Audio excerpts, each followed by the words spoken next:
চলতি বছরে ভরা বসন্তে তীব্র তাপপ্রবাহের মধ্যেই ঘন কুয়াশার চাদরে ঢাকা পড়ল বাঁকুড়া। বৃহস্পতিবার সকালে এই ঘটনায় অবাক অনেকেই। এই ধরনের ঘটনা সাধারণভাবে রাজধানী দিল্লিতেই দেখা যায়, তা বলে এবার বাঁকুড়াতেও?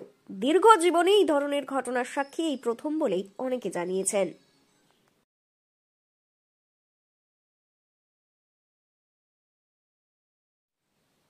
প্রাতঃভ্রমণকারীদের একাংশের দাবি, এই ঘটনার পিছনে পরিবেশ দূষণই দায়ী। হাওয়া অফিসের তরফে তাপপ্রবাহের সতর্কতা থাকলেও কুয়াশার কথা উল্লেখ ছিল না একেবারেই। প্রকৃতির এই খামখেয়ালিপনা যথেষ্ট আতঙ্কের। পরিবেশ রক্ষায় আরো বেশি সচেতন না হলে আগামী দিনে ভয়ঙ্কর বিপদ অপেক্ষা করছে বলেই তারা জানিয়েছেন।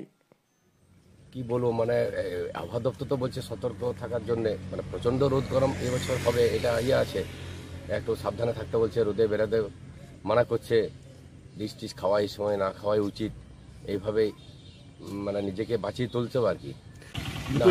না এরকম হয়নি, এত বেলা পর্যন্ত কুয়াশা অনেক সময় হয়নি আর কি। আবহাওয়ার পরিবর্তনে বিশ্ব উষ্ণায়ন হচ্ছে, যার জন্য এগুলো পরিবর্তন হয়েছে, আবহাওয়ার পরিবর্তন হয়ে যাচ্ছে আর কি। খুবই এবছর তো খুবই আতঙ্কিত। সকালবেলা মারাত্মক কুয়াশা, সামনে কি বলবো 10 মিটার কি 20 মিটারের বেশি, 10 মিটারের বেশি ভিজিবিলিটি নেই, কিন্তু বেলা বাড়ার সাথে সাথে কুয়াশা উধাও, কিন্তু বেড়ে যাচ্ছে তাপমাত্রা। এই অদ্ভুত আচরণ আমরা এর আগে দেখিনি। এই বিষয়ে আমার ধারণা বা জ্ঞান খুব সীমিত, সেই জন্যে আমার মনে হয় বা আমাদের সকলকে সচেতনভাবে পরিবেশ নিয়ে ভাবতে হবে। একটাই কথা এটাই মনে হচ্ছে, পরিবেশের এই অদ্ভুত আচরণ আমাদেরকে খুব অবাক করছে।